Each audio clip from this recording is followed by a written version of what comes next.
مختصر احکام۔ نکاح کے احکام۔ اسلام نے دیگر آسمانی ادیان کے مانند عورت اور مرد کے درمیان رشتہ جوڑنے کا انتظام کیا ہے، اور اسی لیے شادی کا قانون بنایا اور ان دونوں کے حقوق کے احترام، گھر اور معاشرے کی بہتری کے لیے بھی قوانین معین کیے ہیں۔ اس ایپیسوڈ میں ہم انہی حقوق اور فرائض کے بارے میں گفتگو کریں گے اور بتائیں گے کہ نکاح کس طرح انجام پاتا ہے۔ آئیے ہم شادی سے شروع کرتے ہیں۔ اگر مرد اور عورت شادی کرنا چاہتے ہیں اور دونوں مسلمان، عاقل اور حد بلوغ تک پہنچ چکے ہیں تو انہیں کیا کرنا چاہیے؟ سب سے پہلے تو کنواری لڑکی کو اپنے والد یا دادا سے شادی کی اجازت لینا ضروری ہے، اور باپ یا دادا کے باحیات ہونے کی صورت میں بغیر ان کی اجازت کے عقد صحیح نہیں ہوگا۔ سوال: کیا اجازت لینا اس صورت میں بھی ضروری ہے جب لڑکی کسی پر منحصر نہ ہو اور اپنے امور کو خود دیکھتی ہو؟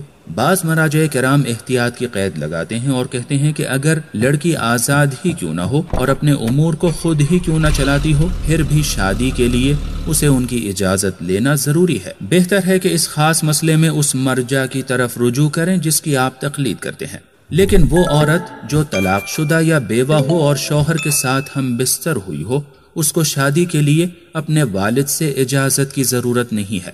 لیکن مرد کے لیے ضروری نہیں کہ وہ والدین یا کسی اور سے اجازت لے، بس والدین کے ساتھ نیکی اور ان کے احترام کے عنوان سے والد سے شادی کی اجازت لینا بہتر ہے۔ اور دوسرا نقطہ یہ کہ شادی سے پہلے مرد اور عورت ازدواجی زندگی میں اپنے حقوق اور ذمہ داریوں کے سلسلے میں اتفاق کر لیں۔ اسلام نے ازدواجی زندگی کے قانون میں مرد و عورت کے واجبات کو واضح طور پر بیان فرمایا ہے۔ بہت سے مسلمان ان قوانین کو مکمل طور پر قبول کرتے ہیں، لیکن شوہر و زوجہ اپنے حقوق اور ذمہ داریوں میں ترمیم کر سکتے ہیں اور ان میں نئے نکات کا اضافہ کر سکتے ہیں۔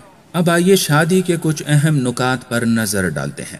شادی کے تعلق سے کچھ امور شوہر پر واجب ہیں۔ پہلی چیز یہ کہ زوجہ کی طرف سے معین کردہ مہر کو ادا کرے۔ زوجہ کی سماجی حیثیت اور عزت کے لحاظ سے اس کے کھانے پینے، کپڑے اور رہنے سہنے کا انتظام کرے۔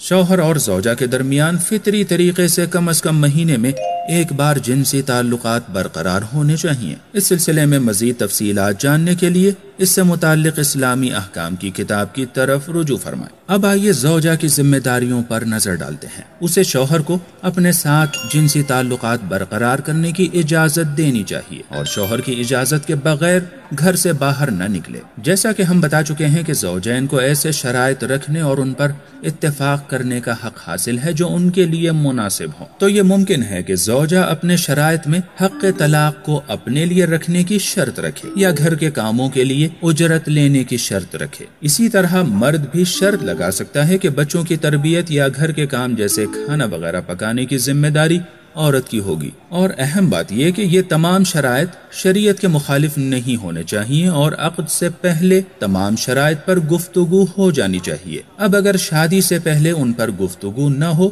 تو پھر اسلامی قوانین جاری ہوں گے۔ سوال: مہر کیا ہے؟ یہ عورت کے ثابت حقوق میں سے ایک حق ہے جس میں شوہر بیوی کو شادی کے لیے پیسہ یا جائیداد جیسی کوئی قیمتی چیز مہر کے طور پر دیتا ہے۔ البتہ مہر میں 500 درہم یعنی چاندی کے سکے دینا مستحب ہے، جو کہ رسول خدا صلی اللہ علیہ وآلہ وسلم کی سنت ہے۔ مہر معین کیے بغیر بھی نکاح صحیح ہے، لیکن پھر بھی مہر زوجہ کے حق کے طور پر باقی رہے گا۔ مزید معلومات کے لیے اپنے مرجع کے توضیح المسائل کی طرف رجوع کریں۔ اب سوال یہ کہ نکاح کس طرح کیا جائے؟ عقد نکاح بہت ہی آسان ہے اور اس میں کسی گواہ یا کسی تیسرے شخص کی ضرورت نہیں ہے۔ بس واجب یہ ہے کہ عورت کی طرف سے عقد کی پیشکش ہو اور مرد اسے قبول کرے، اور یہ کہ عقد کے صیغے عربی زبان میں جاری کرنا واجب ہے اگر ممکن ہو۔ صیغہ عقد جاری ہونے کی ایک مثال یوں ہو سکتی ہے: عورت مرد سے کہے زوجتک نفسی علی المہر المعلوم والشروط المعلومہ، یعنی میں نے خود کو معینہ مہر اور معینہ شرطوں پر تمہاری زوجیت میں دیا، اور پھر مرد کہے گا قبل تو، یعنی میں نے قبول کیا۔ بعض مراجع کے مطابق برعکس بھی کہا جا سکتا ہے۔ مثلا مرد کہے